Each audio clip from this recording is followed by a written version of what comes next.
போட்ட காசை விட லாபம் ஜாஸ்தியா வரணும். இங்க ஒருத்தர் ஆயில் மில் நடத்தி மாசம் பல லட்சம் ரூபாய் சம்பாதிக்கிறார். எப்படின்னு தெரிஞ்சுக்க ஃப்ரீடம் ஆப்பை டவுன்லோட் பண்ணுங்க.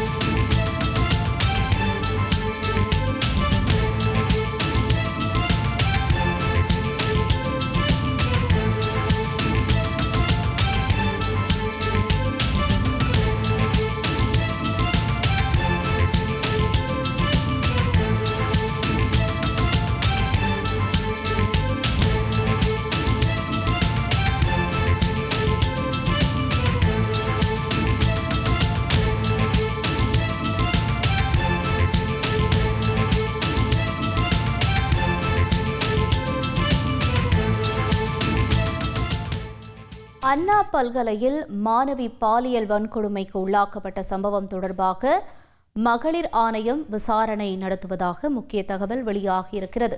கூடுதல் விவரங்களை செய்தியாளர் சாலமன் வழங்க கேட்கலாம். சாலமன், வணக்கம்.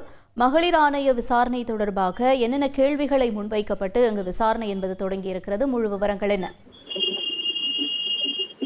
அண்ணா பல்கலைக்கழகத்தில் பாலியல் வன்கொடுமை மாணவி உள்ளாக்கப்பட்டார்.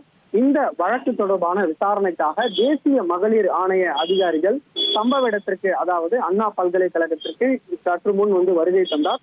குறிப்பாக தேசிய மகளிர் ஆணைய உறுப்பினர்களான மம்தா குமாரி, பிரவீன் சிவானிடே உள்ளிட்ட அதிகாரிகள் சம்பவ இடத்திற்கு வருகை தந்துள்ளனர்.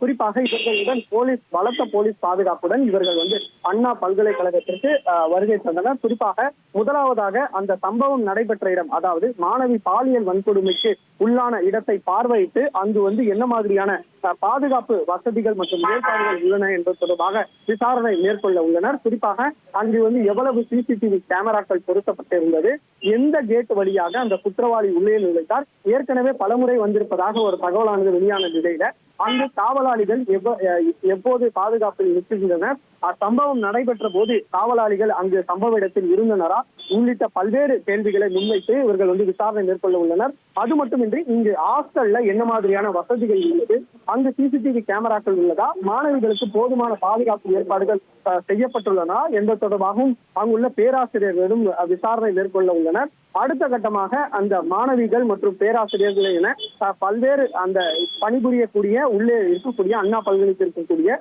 பேராசிரியர்கள் மற்றும் மாணவிகளிடம் தீவிரமாக விசாரணை மேற்கொள்ள உள்ளனர். இவர்களுக்கு என்ன மாதிரியான வசதிகள் செய்ய வேண்டும், ஏதேனும் பாதுகாப்பு தொடர்பாக ஏதேனும் வசதிகள் செய்ய வேண்டுமா உள்ளிட்ட விசாரணை மேற்கொண்டு அதனை வாக்குமூலமாக எடுத்து அவர்கள் பதிவு செய்ய திட்டமிட்டிருப்பதாகவும் தகவல் தெரிவிக்கப்பட்டுள்ளது. இந்த விசாரணையானது நிறைவு பெற்ற பின் அடுத்த கட்டமாக ஏற்கனவே இந்த தகவல்கள் வெளியானதாக, அதாவது பாதிக்கப்பட்ட மாணவியின் தகவல்கள் வெளியாகி இருப்பதால இந்த தகவல்கள் கசிந்தது எப்படி என்பது தொடர்பாக அந்த விசாரணை அதிகாரி, அதாவது கோட்டகுரம் அனைத்து மகளிர் காவல் நிலையத்துல விசாரணை அதிகாரியிடம் விசாரணை மேற்கொள்ள உள்ளனர். இந்த எஃப்ஐஆர் எப்படி வெளியே சென்றது, இவர்கள் அந்த சிசிடிஎன்எஸ் போர்ட்டலில் இருந்து டிஎன்எஸ் ஆக்ட் மாற்றப்பட்ட பின்புதான் சற்று பிளாக் செய்வதில் தாமதம் ஏற்பட்டதால இந்த எஃப்ஐஆர் கசிந்திருப்பதாக தெரிவிக்கப்பட்டுள்ளனர். ஏற்கனவே இந்த வசதியை இவர்கள் இதை கண்டுபிடித்து ஏன் மாற்றவில்லை உள்ளிட்ட கேள்விகளையும் அவரிடம் கேட்க உள்ளனர். அது மட்டுமின்றி ஏற்கனவே இந்த சிறப்பு புலனாய்வு குழுவினர் 3 IPS கொண்ட அதிகாரிகள் இங்கு ஏற்கனவே விசாரணை மேற்கொண்ட நிலையில இவர்கள் அடுத்த கட்டமாக இவர்களும் விசாரணை திட்டமிட்டுள்ளனர். இந்த விசாரணை நிறைவேற்ற பின்னர் இவர் அறிக்கையை தயார் செய்து அதன் பின்பாக இவர் வழங்க இருப்பதாகவும் ஒரு தகவலானது தெரிவிக்கப்பட்டுள்ளது. கடந்த 24ஆம் தேதி அண்ணா பல்கலைக்கழகத்தில் மாணவி பாலியல் வன்கொடுமை செய்யப்பட்டார். குறிப்பாக இந்த பாலியல் வன்கொடுமை செய்யப்பட்ட விவகாரம் தமிழகத்தையே உலுக்கிய நிலையில எதிர்கட்சியினர் உள்ளிட்ட பல்வேறு அரசியல் கட்சியினர் அண்ணா பல்கலைக்கழகத்திற்கு போதுமான பாதுகாப்பு ஏற்பாடுகள் ஏன் செய்யப்படவில்லை என பல்வேறு கட்ட போராட்டங்கள் நடைபெற்றது. இந்த சம்பவமானது தமிழகத்தையே உலுக்கிய நிலையில தேசிய மகளிர் ஆணையம் தாமாகவே முன்வந்து இது தொடர்பாக நடவடிக்கை எடுக்குமாறு தமிழக டிஜிபிக்கு ஏற்கனவே கடிதம் கொடுத்திருந்த நிலையில் தான் தற்போது அவர்கள் நேரில் விசாரணை மேற்கொண்டு வருகிறது. இந்த விசாரணையானது மதியம் வரை நீடிக்க வாய்ப்பிருப்பதாகவும் தேசிய மகளிர் ஆணைய அதிகாரிகள் தரப்புல ஒரு தகவல் தெரிவிக்கப்பட்டுள்ளது.